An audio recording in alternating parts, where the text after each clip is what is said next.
બનાસકાંઠા જિલ્લાના સરહદી વિસ્તારોની અંદર એસટી નિગમ દ્વારા અનેક સુવિધા આપવામાં આવતી હોય છે, ત્યારે બાપરથી સુઈગામ જતી બસ ઘણા સમયથી બંધ હતી, જેના કારણે મુસાફરો હાલાકી ભોગવી રહ્યા હતા, પરંતુ બસ ચાલુ થયા પછી પણ મુસાફરોના દેખાઈ આવે છે। મુસાફરો બસની અંદર મુસાફરી ના કરવાના કારણે બસ વારંવાર બંધ થતી હોય છે અને અમારા જેવાને આગેવાનો દ્વારા રજૂઆતો કરીને બસ ચાલુ કરાવવામાં આવતી હોય છે।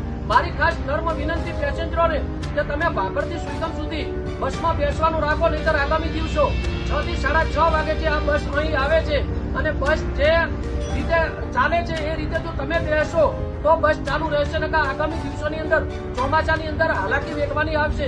જો બસ બંધ થઈ જશે તો મુસાફરોને હાલાકી વેઠવાની આવશે, એ ચોક્કસ દેખાઈ આવવાનું। આજે અમે બસની અંદર મુસાફરી કરી, ઓછા મુસાફરોને કારણે આ વિડીયો બનાવવો પડ્યો। આગામી સમયની અંદર જો તમે વધારે સંખ્યાની અંદર મુસાફરી કરશો તો સરહદી વિસ્તારોની અંદર બસો ચાલુ રહેશે। આ બસ નડાબેટ સુધી જાય છે, 3 થી 4 મુસાફરો લઈને જવું એટલે બસને ઘણું બધું આર્થિક રીતે એસટી ડેપોને વેઠવાનું થાય છે।